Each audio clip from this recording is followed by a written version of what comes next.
Unraveling the mysteries of America's 50 states.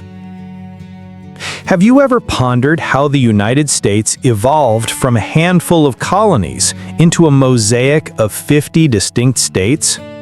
Each one holds secrets of its birth, from the first to join the Union to the vast, sparsely populated lands that whisper tales of frontier spirit. In this journey, we'll uncover the verified stories behind the formation of the states, pinpoint the oldest among them, and explore where the fewest people call home, offering you a fresh perspective on the nation's rich history. Get ready to be captivated by facts that bring the map to life and deepen your appreciation for America's diverse legacy. The foundation: how the first 13 states preceded the Union. A lone rider, splattered with mud from the King's Highway, urges his horse through the chilly autumn air of 1787. In his satchel is not a military dispatch or a personal letter, but a document that feels heavier than any cannonball, a copy of the newly proposed United States Constitution. He is racing towards state assemblies, carrying a question that hangs over every farm, port, and town. Will we, the newly freed colonies, truly become one nation? This scene cuts to the heart of a common misunderstanding. The United States government did not create the first 13 states. It was the other way around. These entities, New Hampshire, Massachusetts, Rhode Island, Connecticut, New York, New Jersey, Pennsylvania, Delaware, Maryland, Virginia, North Carolina, South Carolina, and Georgia, were not waiting to be granted statehood.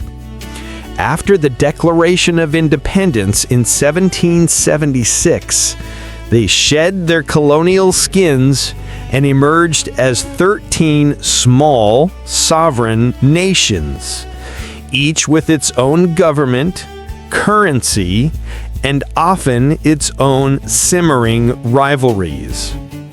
They were allies in war, but partners in a deeply uncertain peace.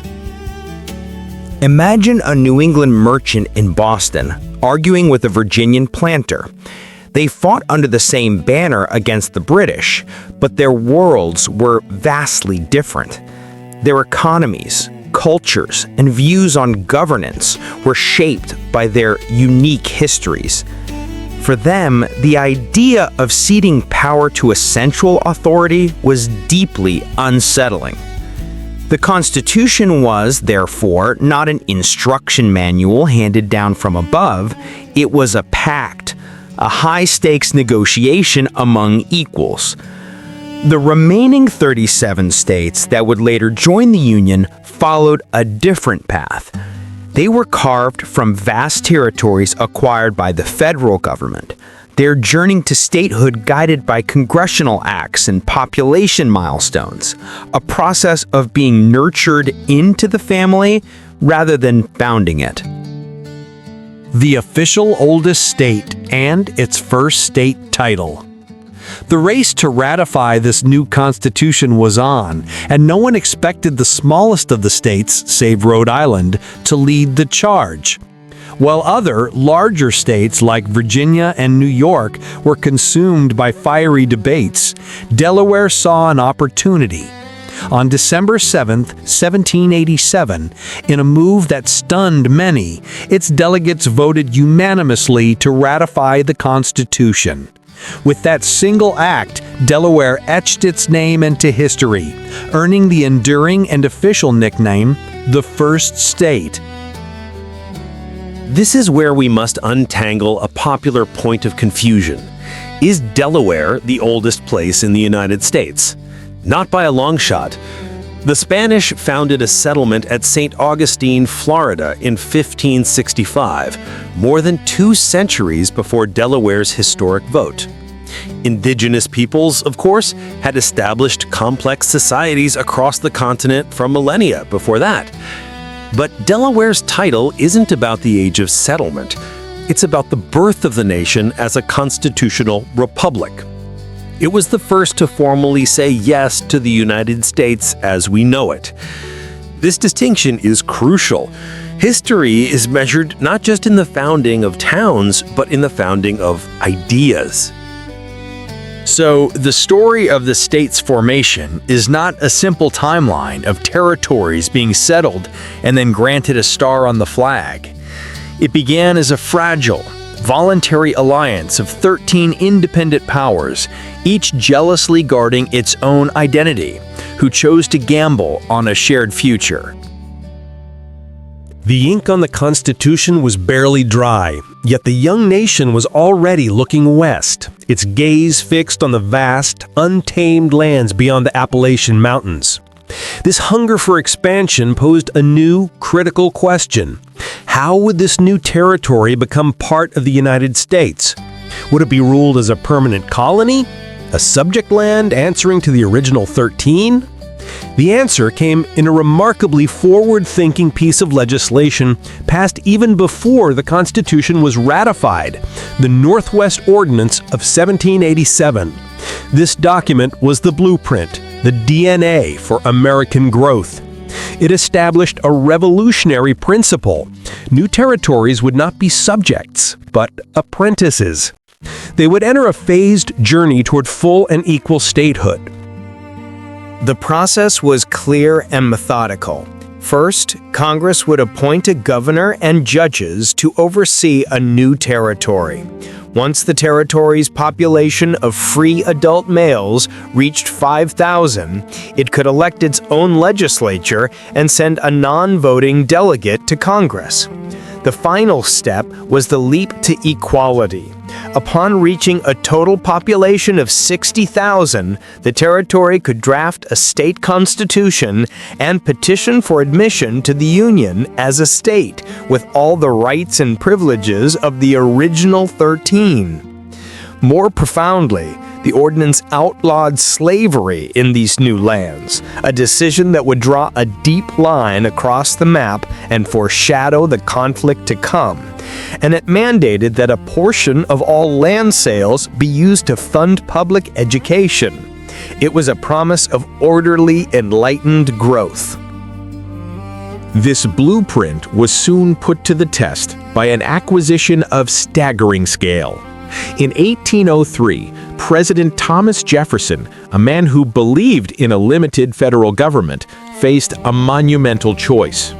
Napoleon Bonaparte, needing funds for his European wars, offered to sell not just the port of New Orleans, but the entire Louisiana territory, a sprawling 828,000 square miles that would instantly double the size of the country. The Constitution gave no explicit power to the president to purchase foreign land. Jefferson wrestled with his principles, but ultimately seized the opportunity, an act of pragmatic vision that shaped America's destiny. From this single purchase, all or parts of 15 future states would be carved, from Louisiana in the south to Montana in the north. Not all expansion was so peaceful. The story of Texas is one of rebellion and independence. Originally a part of Mexico, it was settled by thousands of Americans who eventually clashed with the Mexican government. After a short and brutal war of independence in 1836, Texas became its own country, the Republic of Texas. For nearly a decade, it stood as a sovereign nation, a lone star on the world stage, before being annexed by the United States in 1845, a move that directly led to the Mexican-American War. The victory in that war resulted in the Mexican Secession of 1848, where Mexico ceded a massive swath of land that would become California, Nevada, Utah, and parts of 4 other states. California's own path to statehood was as explosive and unpredictable as the gold discovered at Sutter's Mill. The gold rush of 1849 triggered a tidal wave of migration. In a matter of months, its population skyrocketed, bypassing the orderly territorial phases of the Northwest Ordinance. Eager to secure the region's immense wealth and strategic Pacific ports, Congress admitted California as a free state in 1850, as part of a delicate compromise to balance power between North and South. It had never been an organized territory. It went from a sparsely populated part of Mexico to a full-fledged state in a flash of gold fever. Perhaps the most dramatic birth of a state, however, was that of West Virginia. It is the only state born directly from the crucible of the Civil War. When Virginia voted to secede from the Union in 1861, the fiercely independent counties in its mountainous western region, which had few slaves and strong economic ties to the north, refused. They essentially seceded from a seceding state, forming their own pro-Union government and petitioning Washington for statehood. In 1863, President Abraham Lincoln, recognizing its strategic importance, signed the bill admitting West Virginia to the Union, a child of national schism. This westward march eventually filled the continent, but it left some places remarkably empty. This brings us to Wyoming, the embodiment of the American frontier spirit, and statistically, its loneliest state.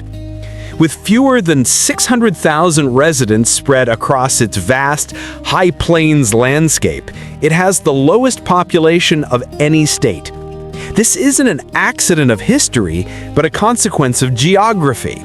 Dominated by the rugged Rocky Mountains and arid plains, its climate is harsh and its land difficult to farm on a large scale. Its economy, built on mining, energy, and ranching, doesn't foster the dense urban centers seen elsewhere. The result is a state where there are famously more pronghorn antelope than people. This demographic reality creates a fascinating political anomaly. The U.S. Constitution grants every state 2 senators, regardless of population. This means Wyoming's small population wields the same power in the Senate as the nearly 40 million residents of California. It's a stark reminder of the Federalist bargain struck by the founders, a system designed to protect the influence of smaller states in a union of unequal parts. The journey from Delaware's bold ratification to Wyoming's quiet solitude, punctuated by purchases, wars, and gold rushes, reveals that the 50 stars on the flag represent not a uniform pattern, but a collection of unique and often turbulent stories. The final 2 stars, Alaska and Hawaii, added in 1959, would further stretch the definition of the nation. One, a frozen northern expanse purchased from Russia in a deal once mocked as Seward's Folly. The other, a tropical archipelago with a complex history of its own kingdom, proving the American experiment of state-making was never truly finished. The path to statehood was not always successful. Consider the lost state of Franklin, where settlers in present-day Tennessee declared independence from North Carolina in 1784, operating as a sovereign entity for 4 years before the effort collapsed. Vermont followed a similar yet triumphant path. For 14 years, it existed as the independent Vermont Republic, complete with its own currency and postal system, amid land disputes between New York and New Hampshire, before finally joining as the 14th state. This spirit of defiance echoed in the nation's acquisitions. The Alaska Purchase, costing a mere $7.2 million, or about 2 cents an acre, was widely ridiculed until the Klondike Gold Rush revealed its immense wealth. Far to the south, Hawaii's journey was marked by tragedy. Its admission preceded by the controversial 1893 overthrow of its monarchy, Queen Liliuokalani, by American business interests, a stark reminder that the expansion of the Union was not always a story of voluntary partnership. A nation forged in diversity and expansion. From Delaware's pioneering ratification to Wyoming's expansive solitude and the strategic Gadsden Purchase, the formation of the 50 states reveals a tapestry of history, resilience, and calculated growth. These facts not only answer our questions, but inspire a deeper curiosity about America's journey. Thank you for exploring these insights. May they enrich your view of the states but shape this great nation.